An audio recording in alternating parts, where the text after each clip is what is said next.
ಬೇರೆ ಬೇರೆ ಭಕ್ತರೇ ನೋಡಿ, ನಮಗೆ 9 ರೀತಿಯ ಭಕ್ತಿಗಳು ಇಲ್ಲಿ ಅನುಕೂಲ ಮಾಡಿಕೊಟ್ಟಿದ್ದಾರೆ. ಶ್ರವಣ, ಕೀರ್ತನ, ವಿಷ್ಣು ಸ್ಮರಣ, ಪಾದ ಸೇವನಂ, ಅರ್ಚನಾ, ವಂದನ, ದಾಸ್ಯ, ಸಖ್ಯ, ಆತ್ಮ ನಿವೇದನಂ. 9 ರೀತಿ ಭಕ್ತಿಗಳಿವೆ ಭಕ್ತರೇ. ನಾವೆಲ್ಲ ಅಂತೀವಿ ಇಷ್ಟೆಲ್ಲ ಪರಮಾತ್ಮ ನಮಗೆ ಕೊಟ್ಟರು ಆ ಮಂದಿರದಲ್ಲಿ ಹೋಗಿ ಆ ಭಗವಂತನಿಗೆ ನಾವು ಒಂದು ಕ್ಷಣ ಭಕ್ತಿ ಭಾವದಿಂದ ನಮಸ್ಕಾರ ಮಾಡಕ್ಕೆ ನಮಗೆ ಸಮಯ ಸಿಗಲ್ಲ ಭಕ್ತರೇ. ಆ ಪರಮಾತ್ಮನನ್ನು ನಾವು ನೋಡಿ, ಗರ್ಭದಲ್ಲಿದ್ದಾಗ, ತಾಯಿಯ ಗರ್ಭದಲ್ಲಿದ್ದಾಗ ನಾವೆಲ್ಲ ಏನ್ ಕೇಳ್ತಾ ಇದೀವಿ ಅಂದ್ರ, ಗರ್ಭವಾಸ ಯಾವ ರೀತಿ ಸಹನೆ ಇರ್ತದಂದ್ರ, ಇಷ್ಟು ಅತ್ಯಂತ ಕಷ್ಟವಾದ ಗರ್ಭವಾಸ ಇರ್ತದ. ಅದು ನಮಗ ಅರಿವೇ ಇರಲ್ಲ. ಯಾವ ರೀತಿ ಹೊರಗೆ ಬಂದೀವಿ, ನಾವು ಏನ್ ಮಾಡ್ತಾ ಇದ್ದೀವಿ, ನಾವು ಎಲ್ಲಿಗೆ ಹೋಗೋದಿದೆ ನಮಗೆ. ಆ ಪರಮಾತ್ಮನ ನಾಮಸ್ಮರಣೆ ತೆಗೆದುಕೊಂಡ್ರೆ ನಮಗೆ ಏನ್ ಸಿಗುವುದು, ನಮ್ಮ ಜೀವನ ಸಾರ್ಥಕ ಹೇಗಾಗುವುದು ನೋಡ್ರಿ. ಸ್ವರ್ಗ ನರಕ ಇಲ್ಲೇ ಇವೆ, ಎಲ್ಲೆಲ್ಲೂ ಇಲ್ಲ. ಉತ್ತಮ ರೀತಿಯಿಂದ ಬದುಕನ್ನು ಬದುಕಿದಾಗ ಸ್ವರ್ಗ. ಮತ್ತೊಬ್ಬರನ್ನ ಕೆಟ್ಟದನ್ನ ಬಯಸದೆ ಮತ್ತೊಬ್ಬರನ್ನ ಹಿತವನ್ನೇ ಬಯಸ್ತಾ ಬದುಕಿದೀವಿ ಅಂದ್ರೆ ಅದೇ ಸ್ವರ್ಗ.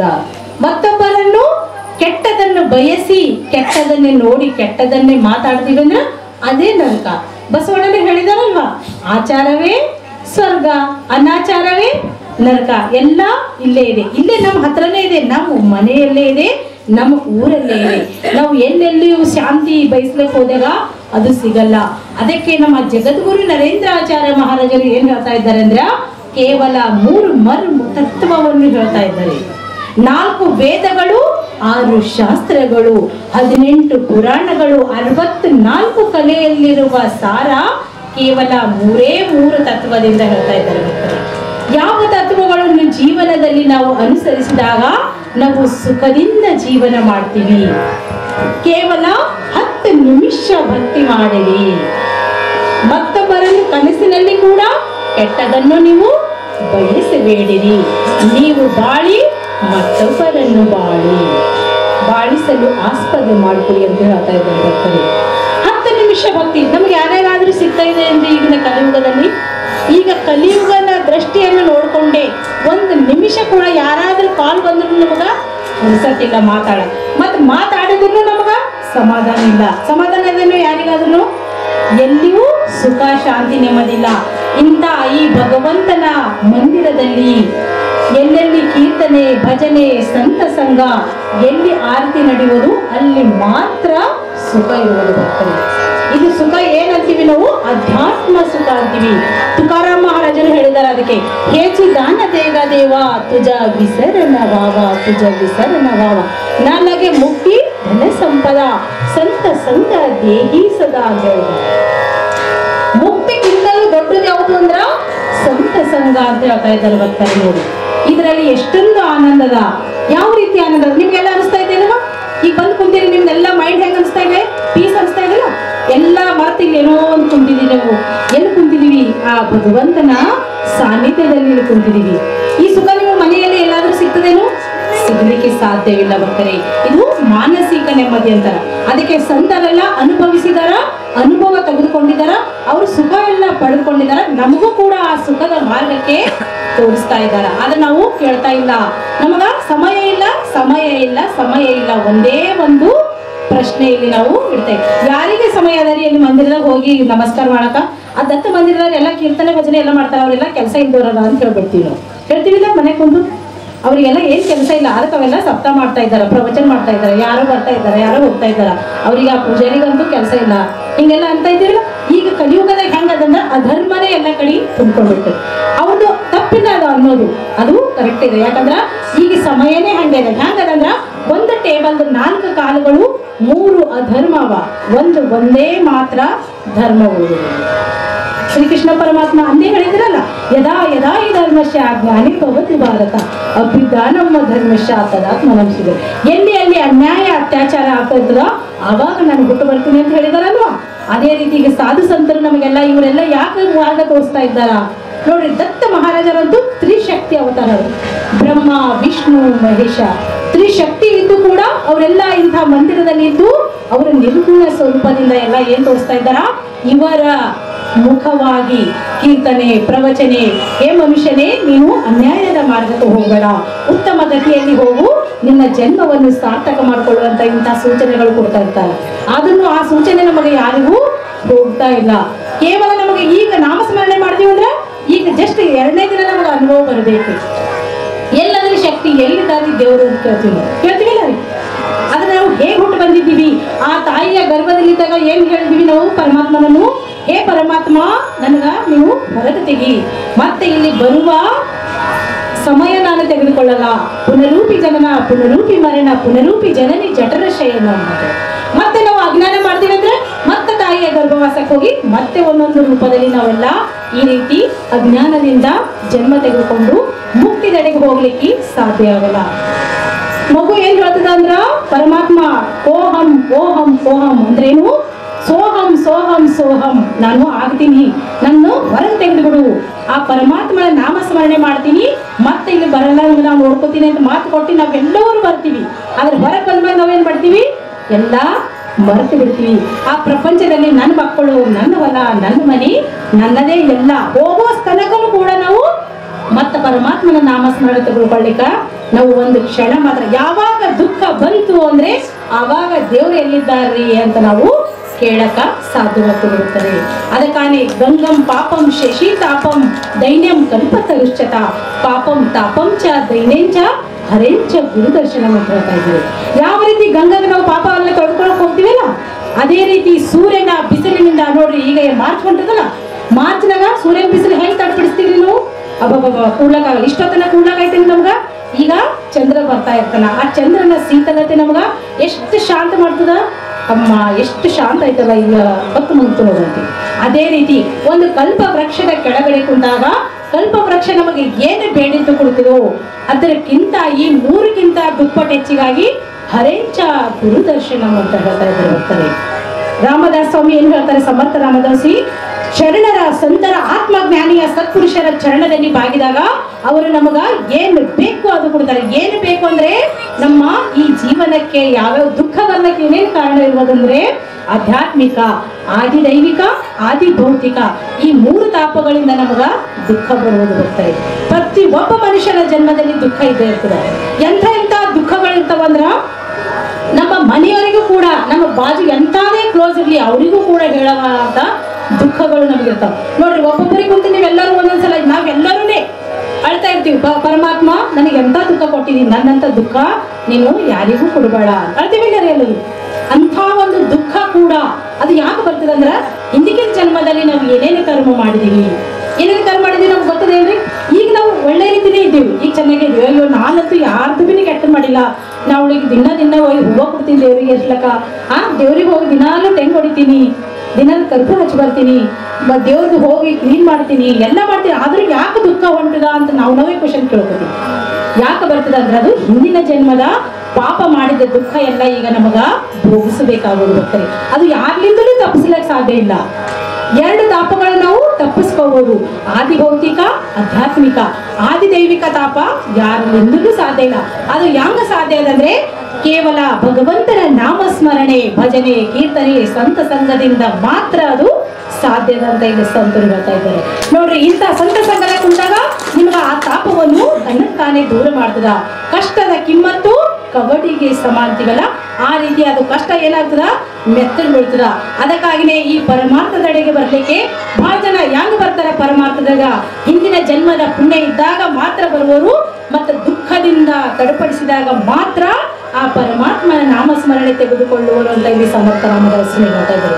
ಇಲ್ಲಿದ್ರೆ ಸುಮ್ಮನೆ ಎಲ್ಲರೂ ಸುಖ ಇದ್ದಾಗ ಕಾಲ್ ಮೇಲೆ ಕಾಲು ಹಾಕೊಂಡು ಸೋಫಾ ಮೇಲೆ ಕುಂತು ಟಿವಿ ನೋಡ್ಕೊತಾ ಇರ್ತೀವಿ ನಾವು. ನೋಡ್ಕೊಂಡು ಸಾಧ್ಯನೇ ಇಲ್ಲ. ನಿಮ್ಗೆ ಹೋಗ್ರಿ, ನೀವು ಮಂದಿರಕ್ಕೆ ಹೋಗ್ರಿ, ನೀವು ದೀಪ ಹಚ್ಚೋಗ್ರಿ, ನಾನು ಬರಲ್ಲ, ಯಾಕಂದ್ರೆ ನನ್ನ ದುಃಖನೇ ಇಲ್ಲಲ್ಲ. ಯಾವಾಗ ದುಃಖ ಬಂದಾಗ ಮಾತ್ರ ಹೇ ಭಗವಂತ ನೀ ಎಲ್ಲಿದ್ದೀಯಪ್ಪ ಅಂತೀವಿ ಅಂತ ಇಲ್ಲಿ ರಾಮದಾಸ್ ಸ್ವಾಮಿ ಹೇಳ್ತಾ ಇದ್ದಾರೆ. ಅದಕ್ಕಾಗಿ ನಾವು ಸುಖ ಇರಲಿ ದುಃಖ ಇರಲಿ ಸದಾ ನಾಮಸ್ಮರಣೆ ಇದ್ದಾಗ ಅವು ದುಃಖಗಳು ತನ್ನಕ್ಕಾನೇ ಹೊರಟು ಹೋಗ್ತಾವ ಅಂತ ಇಲ್ಲಿ ಹೇಳ್ತಾ ಇದ್ದಾರೆ. ಅಂತ ಭಗವಂತನ ನಾಮಸ್ಮರಣೆಯಲ್ಲಿ ಶಕ್ತಿ ಇದೆ ಅಲ್ವಾ? ಆ ನಾಮಸ್ಮರಣೆಯಲ್ಲಿ ಒಂದು ನಾವು ತೆಗೆದುಕೊಳ್ಳೋಣ.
ನೋಡಿ ಭಕ್ತರೆ, ಎಷ್ಟೊಂದು ಸುಂದರವಾದ ಈ ಭಕ್ತಿಗಿದೆ. ಏನು ಕೇಳಲಿ ಗುರುರಾಯ, ನೋಡ ನೋಡುತ್ತ ಕಳೆದಲ್ಲೂ ಮಾಯ. ಗುರುರಾಯ ನಮ್ಮನ್ನು ನೋಡ ನೋಡುತ್ತಲೇ ಕಳೆದರ ಮಾಯ. ಯಾವ ರೀತಿ ಮಾಯ? ಅಜ್ಞಾನದ ಮಾಯ, ಅಂಧಕಾರದ ಮಾಯ, ಕಾಮ, ಕ್ರೋಧ, ಮದ, ಮತ್ಸರ ಇವುಗಳೆಲ್ಲ ಮಾಯ ಕಳೆದು ಬಿಡ್ತಾರ. ಅದಕ್ಕಾಗಿನೇ ಯಾರು ಗುರುವನ್ನು ಮಾಡಿಕೊಳ್ಳಲ್ಲ ಅವರ ಜನ್ಮ ವ್ಯರ್ಥ ಹೋಗುವುದು ಅಂತ ಹೇಳ್ತಾ ಇದ್ದಾರೆ ಮಾಣಿಸ್ರಭುಗಳು. ಯಾವ ರೀತಿ ನೋಡಿ, ಒಂದು ರೋಡಿನಲ್ಲಿ ಕಲ್ಲು ಇರ್ತದಲ್ಲ, ಸಾಮಾನ್ಯವಾದ ಕಲ್ಲು ನಾವು ನೋಡ್ತಾ ಇರ್ತೀವಿ. ಆ ಕಲ್ಲಿಗೆ ಶಿಲ್ಪಿಕಾರ ಯಾವ ರೀತಿ ಮಾಡ್ತಾರ್ರಿ? ಒಂದು ಗಣೇಶ ಮೂರ್ತಿ ಕೆತ್ತಬೇಕಾದ್ರ ಶಿಲ್ಪಿಕಾರ ತಂದು ಸಾಧಾರಣವಾದ ಕಲ್ಲು ತಂದು ಅದರದ್ದೆಲ್ಲ ಬೇಡವಾದ ಎಲ್ಲ ಭಾಗ ಕೆತ್ತಿ ಕೆತ್ತಿ ಬೀದಿ ಒಂದು ಸುಂದರವಾದ ಮೂರ್ತಿ ಮಾಡ್ತಾರಲ್ಲ. ಯಾವ ರೀತಿ ರೀತಿ ಮೂರ್ತಿ ಅಂದ್ರೆ ಆ ಸದ್ಗುರು ಎಂಬ ಶಿಲ್ಪಿಕಾರ ಒಬ್ಬ ಸಾಮಾನ್ಯ ಮನುಷ್ಯನನ್ನು ಕಾಮ, ಕ್ರೋಧ, ಮದ, ಮತ್ಸರ ಈ ಅಷ್ಟದ ಪ್ರಕೃತಿಯಿಂದ ಕೂಡಿರುವ ಎಲ್ಲ ಗಜ, ತಮ, ಸತ್ವಗಳೆಲ್ಲ ದೂರ ಮಾಡಿ ಅವರು ಒಬ್ಬ ಸಾಧಾರಣ ಮನುಷ್ಯನನ್ನು ಉತ್ತಮ ಶಿಷ್ಯನಾಗಿ ಮಾಡುತ್ತಿರುತ್ತಾರೆ. ಅದಕ್ಕಾಗಿಯೇ ಆ ಶಿಲ್ಪಿಕಾರನ ಕೈಯಲ್ಲಿ ಹೋಗಬೇಕಾದ್ರೆ ಅವರ ಸಮರ್ಪಣೆಯಾಗುವುದು. ಅದಕ್ಕೆ ಗುರು ಗೋವಿಂದ ಇಲ್ಲಿ ಹೇಳ್ತಾ ಇದ್ದಾರೆ, ಈ ಕಡೆ ಪರಮಾತ್ಮನನ್ನು ನಿಲ್ಲಿಸಿದರೆ, ಈ ಕಡೆ ಸದ್ಗುರುವನ್ನು ನಿಲ್ಲಿಸಿದರೆ ನೀನು ಮೊದಲು ಯಾರನ್ನು ನಮಸ್ಕಾರ ಮಾಡ್ತೀಯ ಅಂದ್ರೆ ಮೊದಲು ಆ ಸದ್ಗುರುವನ್ನು ನಾನು ನಮಸ್ಕಾರ ಮಾಡ್ತೀನಿ ಅಂತ ಹೇಳ್ತಾ ಇದ್ದಾರೆ. ಏಕೆಂದ್ರೆ ಆ ಪರಮಾತ್ಮನನ್ನು ತೋರಿಸಬೇಕಾದ್ರೆ ಸದ್ಗುರುಗಳಿಂದ ಮಾತ್ರ ಸಾಧ್ಯ ಅಂತ ಹೇಳ್ತಾರೆ. ಈ ಚರಾಚರದಲ್ಲಿ ಆ ಪರಮಾತ್ಮ ಇದ್ದಾರೆ, ಇಲ್ಲಿ ಆ ದೇವರಿದ್ದಾರೆ, ದೇವರ ಶಕ್ತಿ ಇದೆ, ದೇವರ ನಾಮಸ್ಮರಣೆಯಲ್ಲಿ ಶಕ್ತಿ ಇದೆ, ಅವರ ಸಂತದಲ್ಲಿ ಶಕ್ತಿ ಇದೆ ಅಂತ ತೋರಿಸುವರು ಯಾರಂದ್ರೆ ಸದ್ಗುರುಗಳು ಮಾತ್ರ. ಸದ್ಗುರುಗಳು ನಮ್ಮನ್ನು ಹಂತ ಹಂತವಾಗಿ ಹೇಳ್ತಾ ಇದ್ದಾರೆ. ಕನಸಿನಲ್ಲಿ ಕೆಟ್ಟದನ್ನು ಬಯಸಬೇಡಿ ಅಂತ ಹೇಳ್ತಾರ. ನೋಡ್ರಿ, ಯಾರಾದ್ರೂ ಕೆಟ್ಟದನ್ನು ನಾವು ಬಯಸಿದ್ರೆ ಅವತ್ತು ಸಮಾಧಾನ ಇರ್ತದೆ ಅಂತ ನಮಗ ಮನಸ್ಸಿಗೆ ಹಾಕೋರೆ ಇರಲ್ಲ. ಬಾಜು ಮನೆಯವ್ರು ಹಂಗಾಗ್ಲಿ ಅಂತಂದ್ರೆ ಅವತ್ತು ದಿನ ಎಲ್ಲ ಅದೇ ನಮ್ಮ ತಲೆಗೆಲ್ಲ ಹೊಳಿತಾ ಇರ್ತದಲ್ಲ. ಅದಕ್ಕಾಗಿ ಮೊದಲ ನಮ್ಮಲ್ಲೇ ನಮ್ಮ ರಕ್ತದಲ್ಲೇ ವಿಷ ರೆಡಿ ಆಗ್ತದ, ನೆಗೆಟಿವ್ ವಿಷ ರೆಡಿ ಆಗ್ತದ, ನಮ್ಮ ಶರೀರನೇ ಅದು ಉತ್ತಮವಾಗಿರಲ್ಲ. ಅದಕ್ಕೆ ಸತ್ಪುರುಷರು ಏನು ಹೇಳ್ತಾರಂದ್ರ, ಯಾರ್ದು ಕೆಟ್ಟದನ್ನು ನೀವು ಬಯಸಬೇಡಿರಿ, ಎಲ್ಲರದ್ದು ಒಳ್ಳೆದನ್ನು ಬಯಸ್ತಾ ಹೋದಾಗ ನೀವು ಯಾವ ರೀತಿ ಕರ್ಮ ಮಾಡ್ತೀರಿ. ಕರ್ಮಣ್ಣೆ ವಾದಿಕಾರಶೆ ಮಾ ಫಲೇಶು ಕದಾಚನ ಮಾ ಫಲಹೇತು ಭೂರ್ವತೋ ಷಡಶತುವ ಕರ್ಮಣಿ. ಯಾವ ರೀತಿ ಉತ್ತಮ ಕರ್ಮ, ಒಂದು ಗ್ಲಾಸ್ ನೀವು ಒಳ್ಳೆ ಉತ್ತಮ ಮನಸ್ಸಿನಿಂದ ನೀರು ಕೊಟ್ರೆ ಅಂದ್ರೆ ಅದು ನಿಮಗೆ ಕಷ್ಟ ಕಾಲದಲ್ಲಿ ಅವರು ಬಂದು ಬೇರೆ ಯಾರಾದ್ರೂ ನೋಡ್ರಿ, ನಮಗೆ ಬಹಳ ಸಲ ಅನುಭವ ಆಗ್ತದೆ. ಎಲ್ಲರಿಗೆ ನೀವು ಯಾರಿಗಾದ್ರೂ ಒಂದು ಹೆಲ್ಪ್ ಮಾಡ್ತೀರಿ, ಅದೇ ರೀತಿ ಹೆಲ್ಪ್ ನಿಮಗೆ ಮತ್ತೊಬ್ಬರ ಮನುಷ್ಯ ಒಂದು 6 ತಿಂಗಳು ಅವರೇ ಬಂದು ಮಾಡಲ್ಲ, ಅವ್ರು ಮತ್ತೊಂದ್ಸಲ ನಿಮಗೆ ನೋಡಲ್ಲು. ಅವ್ರು ಒಳ್ಳೆಯರಾದ್ರಂದ್ರ ಉತ್ತಮ ಗತಿ ಹೋದ್ರಂದ್ರೆ ಅವ್ರು ನಿಮಗೆ ನೋಡಲ್ಲು. ಯಾಕಂದ್ರೆ ಈ ಕಲಿಯುಗದ ಅದು ಪದ್ಧತಿ ಇಲ್ಲ. ಮತ್ತೊಬ್ಬರು ಆ ಪರಮಾತ್ಮ ಹೇಗೆ ಕಳಿಸ್ತಾರಂದ್ರೆ ನಿಮ್ಗ ಅದೇ ನೀವು ಏನು ಕರ್ಮ ಮಾಡಿದ್ರಿ, ಎಷ್ಟು ಕೊಟ್ಟಿದ್ರಿ ಅಷ್ಟೇ ನಿಮಗೆ ಕೊಟ್ಟು ಬೇರೆಯವರ ರೂಪದಿಂದ ಅವ್ರು ಬರ್ತಾರೆ. ನಿಮ್ಗೆಲ್ಲ ಅನುಭವ ಅದಲ್ಲ ನೋಡ್ರಿ. ಆವಾಗ ನಾನು ಈ ರೀತಿ ಅವರಿಗೆ ನಾನು ಸಹಾಯ ಮಾಡಿದ್ದೀನಿ ಕಷ್ಟದಲ್ಲಿದ್ದಾಗ, ಈಗ ಬಂದು ಅವರು ನನಗ ಸಹಾಯ ಮಾಡ್ತಾ ಇದ್ದಾರೆ. ಆದ್ರೆ ಅವ್ರು ನಮಗೆ ಮಾಡ್ತಾ ಇಲ್ಲ ರೀ ಅಂತೀವಿಲ್ರಿ ಅಪ್ಪರೇ, ನಾವು ಮಾತಾಡ್ಕೊತೀವಿಲ್ಲ ಅದೇ ರೀತಿ ಅಂತೀವಿಲ್ರಿ ಅಪ್ಪರೇ, ನಾವು ಮಾತಾಡ್ತಾ ಇದ್ದ ಅಂದ್ರೇನು, ಅವನ್ನ ನಾನು ಮಾತಾಡ್ತಾ ಇಲ್ರಿ, ಈಗ ಇವ್ರು ಬಂದು ನನಗೆ ಹೆಲ್ಪ್ ಮಾಡಬೇಕು ಅಂದ್ರೇನು. ಚರಾಚರದಲ್ಲಿ ಪರಮಾತ್ಮನ ಶಕ್ತಿ ಇದೆ. ನಾವು ಯಾವ ರೀತಿ ಕರ್ಮ ಮಾಡ್ತೀವಿ ಅದು ಫಲ ನಮಗ ಬಂದೇ ಬರ್ಬೋದು. ಅದಕ್ಕಾಗಿ ಬರ್ತಾರೆ ಏನ್ ಹೇಳ್ತಾ ಇದ್ರು ಸಂತರು, ಕನಸಿನಲ್ಲಿ ಕೆಟ್ಟದನ್ನು ಬಯಸಬೇಡಿ, ನೀವು ಬಾಳಿ ಮತ್ತೊಬ್ಬರನ್ನು ಬಾಳಲು ಆಸ್ಪದ ಮಾಡ್ಕೊಳ್ಳಿ. ನಿಮಗೆ ಒಳ್ಳೆ ರೀತಿ ಭಗವಂತನ ನಾಮಸ್ಮರಣೆ ತೆಗೆದುಕೊಳ್ಳೋದ್ರಿಂದ, ಸಂತ ಸಂಘಕ್ಕೆ ಹೋಗೋದ್ರಿಂದ, ಮಂದಿರಕ್ಕೆ ಹೋಗೋದ್ರಿಂದ ನಿಮಗ ಜೀವನದಲ್ಲಿ ಆನಂದ ಅನಿಸ್ತಂದ್ರ ನೀವು ಮತ್ತೊಬ್ಬರಿಗೆ ಹೇಳ್ರಿ, ನೋಡ್ರಿ ನಾವು ಭಕ್ತಿ ಮಾಡ್ತಾ ಇದೀವಿ, ಈ ರೀತಿ ನಮಗೆ ಗತಿ ಬಂತು ನೋಡ್ರಿ. ಎಂತೆಂತರು ಧ್ರುವ, ಪ್ರಹ್ಲಾದ, ಸುಧಾಮ ಇವರೆಲ್ಲ ಯಾವ ರೀತಿ ಭಕ್ತಿ ಮಾಡಿದ್ರು. ಆ ಭಗವಂತನಲ್ಲಿ ನಾಮದೇವ ಮಹಾರಾಜರಂದು ವಿಠಲನ್ನು ಸದಾ ಜೊತೆಯಲ್ಲಿ ಆಡಿಸಿದ್ರು ಕೂಡ ಅವರಿಗೆ ಗುರು ಮಾಡ್ಕೋಬೇಕಾಗ್ತು. ಗುರು ಮಾಡ್ಕೊಂಡೇ ನಿನಗೆ ಪರಮಾತ್ಮ ಸಿಗಲ್ಲ ಅಂತ ವಿಠೋಬಾ ಹೇಳಿದ್ರು. ಬಂದು ಸಾಕ್ಷಾತ್ ಪರಮಾತ್ಮ ವಿಠಲನೇ ಹೇಳಿದ್ರು ಅವರು. ಅಂಥದ್ದೊಂದು ನಮ್ಮ ಜೀವನದಲ್ಲಿ ಗುರುವಿನ ಅತ್ಯಂತ ಅವಶ್ಯಕತೆ ಇರುತ್ತದೆ. ಗುರುವನ್ನು ಯಾರು ಮಾಡ್ಕೊಂಡಿದ್ರೆ ಅವರು ಉತ್ತಮ ಗತಿಗೆ ಹೋಗಿ ಮುಟ್ಟಿದಾರ. ಅದಕ್ಕಾಗಿಯೇ ಗುರುವಿನ ನಾಮಸ್ಮರಣೆಯಲ್ಲಿ, ಭಗವಂತನ ನಾಮಸ್ಮರಣೆಯಲ್ಲಿ ನೋಡಿ, ಭಕ್ತ ಪ್ರಹ್ಲಾದನಿಗೆ ಸ್ವಂತ ತಂದೆಯೇ ಎಣ್ಣೆಯಲ್ಲಿ ಮುಳುಗಿಸಿದ್ರು ಏನಾಯ್ತಾ ಇಲ್ಲ. ಮೀರಾಬಾಯಿಗೆ ಅವರ ಗಂಡಿನ ಮನೆಯಲ್ಲಿ ವಿಷ ಹಾಕಿದ್ರು ಏನಾರ ಆಯ್ತಾ, ಆಗ್ಲಿಕ್ಕೆ ಸಾಧ್ಯ ಇಲ್ಲ.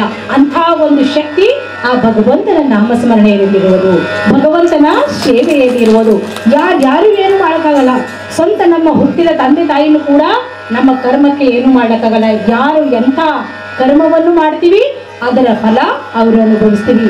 ಅದಕ್ಕೆ ಶರಣರು, ಸಂತರು, ಬಸವಣ್ಣನವರೆಲ್ಲ ಏನು ಹೇಳಿದ್ದಾರೆ, ಇವನ್ಯಾರವ ಇವ ನಮ್ಮವ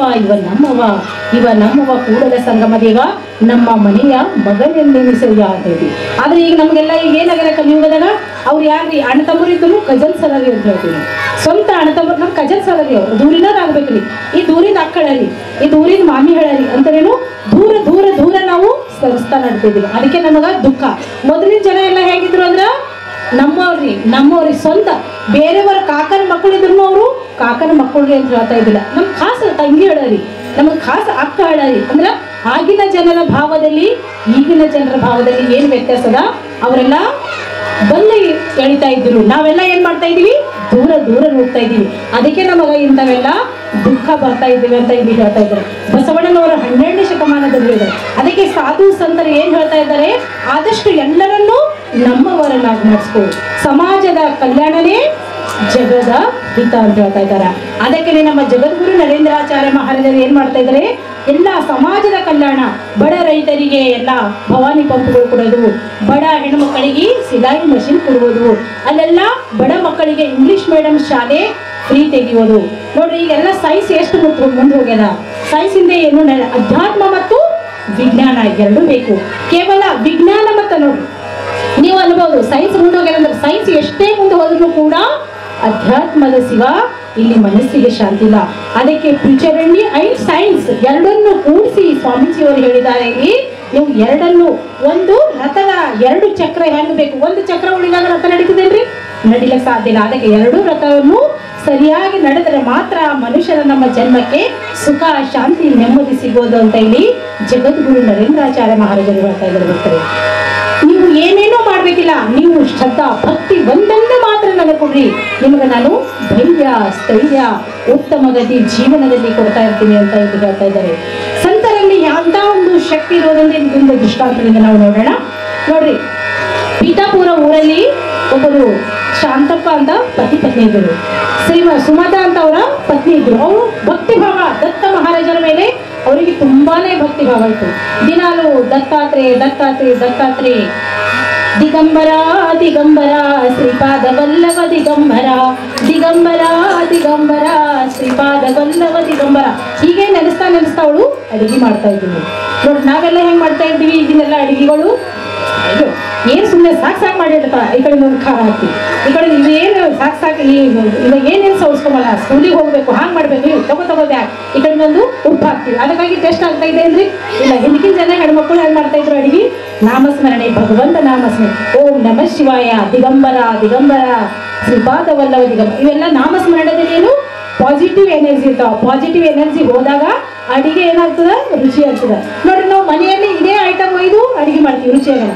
ಆದ್ರೆ ಇಲ್ಲಿ ಬಂದು ಆ ಪ್ರಸಾದ ಮಾಡ್ತಾ ಇದ್ದಾರೆ ನೋಡ್ರಿ, ಈಗ ಇಲ್ಲಿ ಪ್ರಸಾದ ಸ್ವೀಕಾರ ಮಾಡಿ ಎಷ್ಟು ಟೇಸ್ಟ್ ಆಗದಂತ ಊಟ ಮಾಡಿದ್ವಿ. ಅದರಲ್ಲಿ ಇದರಲ್ಲಿ ಏನ್ ಫರಕ್ ಅದ್ರಿ ಹೇಳಿ, ಅದೇ ಅದಲ್ಲ, ಎಲ್ಲ ಐಟಮ್ ಅದೇ ಅದ, ಅದೇ ಕಿರಾಣಿ ಶಾಪ್ನಿಂದ ತರ್ತೀವಿ. ಅದರಲ್ಲಿ ಇಲ್ಲಿ ಏನದ ಭಾವ, ಇಲ್ಲಿ ಭಗವಂತನ ಪಾಸಿಟಿವ್ ಭಾವ, ದತ್ತಾತ್ರೇಯರ ಒಂದು ಶಕ್ತಿ ಅದ. ಮನೆಗೆ ಏನದ, ನಮಗೆ ಗೋಳುಗಳು ಟೆನ್ಷನ್ ಶಕ್ತಿ ಅದ. ಅದಕ್ಕೆ ಅಡಿಗೆ ರುಚಿ ಆಗಲ್ಲ, ಅದು ಊಟ ಮಾಡಿ ನಮ್ಗೆ ಹಿತ ಆಗ್ತಲ್ಲ, ನಮ್ಗೆ ಶಕ್ತಿ ಬರಲ್ಲ. ಇದೇ ವ್ಯತ್ಯಾಸ ಅದ. ಅದಕ್ಕೆ ಸಾಧು ಸಂತರು ಏನ್ ಹೇಳ್ತಾ ಇದ್ದಾರೆ, ನೀವು ನಾಮಸ್ಮರಣ ಮಾಡ್ತಾ ಅಡಿಗೆ ಮಾಡಿ. ಅವ್ರು ಏನ್ ಮಾಡ್ತಾ ಇದ್ರು ಅಂದ್ರೆ, ಶ್ರೀಮತ ನಾಮಸ್ಮರಣೆ ಮಾಡ್ಕೋತ ಅಡಿಗೆ ಮಾಡ್ತಾ ಇದ್ರು. ಅವ್ರಿಗಿಬ್ರು ಮಕ್ಕಳಿದ್ರು, ಒಬ್ಬವ ಏನಿದ್ರು ಉಂಟ ಇದ್ದನು, ಒಬ್ಬವ ಉಂಟ ಇದ್ದನು. ಆ ಭಕ್ತಿ ಮೆಚ್ಚಿ ಏನ್ ಮಾಡಿದ್ರು ಅಂದ್ರೆ, ದತ್ತ ಮಹಾರಾಜರು ಭಿಕ್ಷೆ ಕೇಳಕ್ ಬರ್ತಾರಲ್ಲ, ಭಿಕ್ಷೆ ಕೇಳಕ ಬಂದಾಗ ಅವಳು ಅಡಿಗೆ ಮಾಡ್ತಾ ಇದ್ರು ರೊಟ್ಟಿ.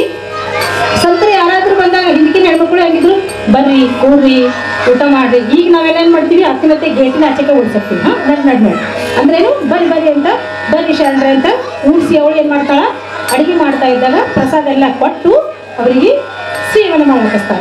ಅವ್ರು ಏನೇನು ಸಾಕ್ಷಾತ್ ದತ್ತನ ಅವತಾರ ಅಂತಾರಲ್ಲ, ಸಾಧು ಸಂತರ ರೂಪದಲ್ಲಿ ಅವರು ಬಂದಿರು. ದತ್ತ ಏನ್ ಮಾಡ್ತಾರೆ, ಅವರಿಗೆ ಪ್ರತ್ಯಕ್ಷವಾಗಿ ದರ್ಶನ ಕೊಡ್ತಾರೆ. ದರ್ಶನ ಸಾಕ್ಷಾತ್ ಕೊಟ್ಟಾಗ ಅವಳು ದೇವ್ರ ನೋಡ್ರಿ, ದೇವ್ರ ಸಾಕ್ಷಾತ್ ದರ್ಶನ ಕೊಟ್ಟಾಗ ಹೆಂಗಾಗ್ತದಂದ್ರೆ, ಕೆಳಗ ಮೇಲೆ ಭೂಮಿ ಮೇಲೆ ಎಲ್ಲ ಬಂದಾಗ್ಬಿಡ್ತದೆ. ಅದು ಯಾರು ತಗೋತಾರ ಅವ್ರಿಗೆ ಮಾತ್ರ ಗೊತ್ತಿರ್ತದೆ, ಸಾಮಾನ್ಯ ಜನರಿಗೆಲ್ಲ ಅದು ಅನುಭವ ಆಗಲ್ಲ.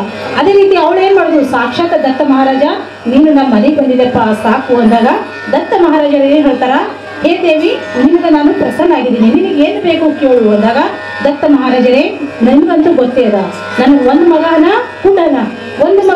ಹುಟ್ಟನ ನಾನು ಏನು ಮಾಡಿ ಈಗ ಮುಂದಿನ ಜೀವನ ಹೆಂಗೆ ಸಾಗಿಸಿದಿ ಮಹಾರಾಜರೇ ಅಂದಾಗ, ತಾಯಿ ನೀವು ಚಿಂತೆ ಮಾಡಬೇಡ, ನಿನಗೊಬ್ಬ ಉತ್ತಮವಾದ ಗುಣವಂತನಾದ ಮಗನನ್ನು ನಾನು ಕೊಡ್ತೀನಿ, ನೀನು ಅವನಿಂದ ಏನು ಬೇಕು ಅದು ಪಡ್ಕೋ ಅಂತ ಆಶೀರ್ವಾದ ಮಾಡಿ ಹೋಗ್ಬಿಡ್ತಾರೆ. ಸ್ವಲ್ಪ ದಿವಸದಲ್ಲಿ ಹೊರಗೆ ಏನು ಮಾಡ್ತಾರೆ, ಗಂಡಕ್ಕೆ ಹೋಗಿರ್ತಾರೆ.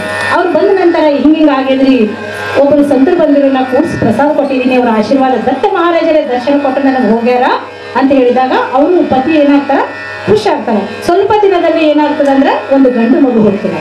ಗಂಡು ಮಗು ಹೆಸರು ಶ್ರೀಪಾದ ವಲ್ಲಭ ಅಂತಂದ್ರೆ 7 ವರ್ಷದಲ್ಲಿ ನೋಡ್ರಿ, ಅವರಂತೂ ಸಾಮಾನ್ಯ ಹುಡುಗಿರಲ್ಲ, ಶ್ರೀಪಾದ ವಲ್ಲಭ ವೇದಗಳು ಶಾಸ್ತ್ರಗಳು ಎಲ್ಲ ಅವ್ರಿಗೆ ಬಾಯ್ಪಟ್ಟಿರ್ತಾವೆ. ಆಗ ಇರುವಾಗ ಏನಾಗ್ತಂದ್ರ, ಅವರು ಮದುವೆಯ ವಯಸ್ಸಿಗೆ ಬರ್ತಾರೆ. ಮದುವೆ ವಿಷಯ ಬಂದಾಗ ತಾಯಿ ತಂದೆ ಏನಿರ್ತಾರ ಮದುವೆ ಮಾಡೋದು ವಿಚಾರ ಮಾಡ್ತಾರಲ್ಲ, ಮದುವೆ ಮಾಡೋದ ವಿಚಾರ ಮಾಡಿದಾಗ ಶ್ರೀಪಾದ ವಲ್ಲಭ ಏನಂತಾರ, ತಾಯಿ ನಾನು ಈಗ ಮದುವೆ ಮಾಡ್ಕೊಳ್ಳಲ್ಲ, ನನಗ ಈಗ ಜಪ ಮಾಡ್ಲಿಕ್ಕೆ ತಪ ಮಾಡ್ಲಿಕ್ಕೆ ಹೋಗೋದಿದೆ, ನನಗೆ ಆಜ್ಞೆ ಕೊಡ್ರಿ ಅಂತ ತಾಯಿ ತಂದೆಗೆ ನಮಸ್ಕಾರ ಮಾಡಕ್ ಹೋದಾಗ ತಾಯಿ ಏನ್ ಮಾಡ್ತಾ ಅಳ್ಳಕ್ ಶುರು ಮಾಡ್ತಾಳ. ನೋಡಪ್ಪ ನೀ ಶ್ರೀಪಾದ ವಲ್ಲಭ, ನಿನ್ನ ಅಣ್ಣ ತಮ್ಮ ಅಂತೂ ಅಂತವ್ರಿದ್ದಾರ, ಇಬ್ರು ಅಂತವ್ರಿದ್ದಾರೆ, ನೀನ್ ಒಬ್ಬವ ಜ್ಞಾನವಂತ ಇದೆ ಅಂತ ಭಗವಂತ ಕೊಟ್ಟರಂತ ನಾ ಖುಷಿಲಿಂದ, ಈಗ ನೀನು ಜಪ ಮಾಡ್ಲಕ್ ತಪ ಮಾಡ್ಲಕ್ ಹೋಗ್ತಾ ಅಂದ್ರೆ ನನ್ನ ಗತಿ ಏನು ಅಂತ